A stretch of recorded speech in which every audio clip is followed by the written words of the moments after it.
A really quick video to show you how to add an assignment for submission and for grading into the new iTunes course. So if I go into the iTunes PD course,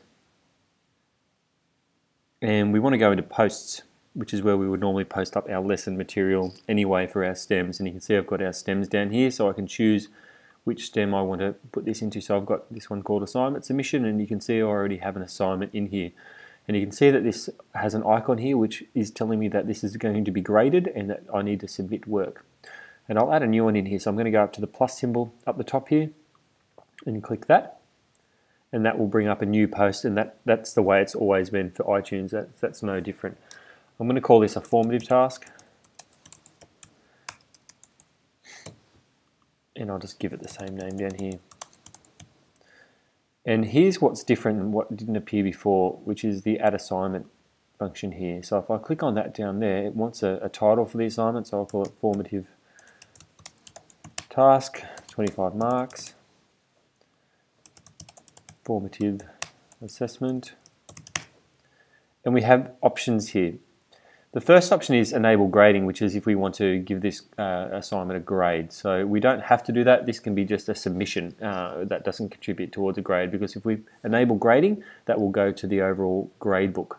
So for this one, I'll click on enable grading because I do want to be able to give a mark, and I'll change that to 25 marks. And the other option is to enable hand in.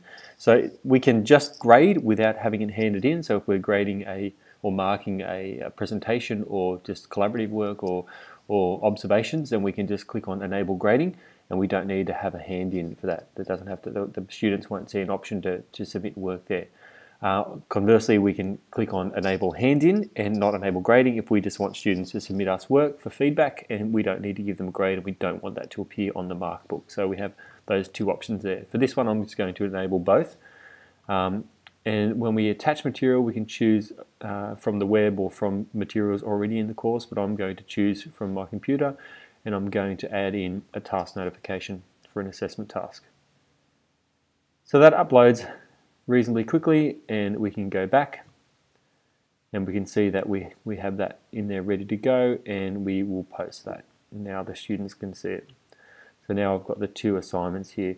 What we will see if we go back into admin, and what you'll notice now is that we have this option up here called grades, and if I click on grades, you'll see that we have 3 assessment tasks here, and this is the assessment task that I just added then called formative task, 25 marks. So it adds it to a grade book, and you can see that there are no students in this course as yet, but if there were students enrolled in this course, they would appear down here. And if we'd allocated marks, that would appear here if there were students in the course to do that with, but that will be another assessment task. Okay, and that's how we add assessment tasks to iTunes.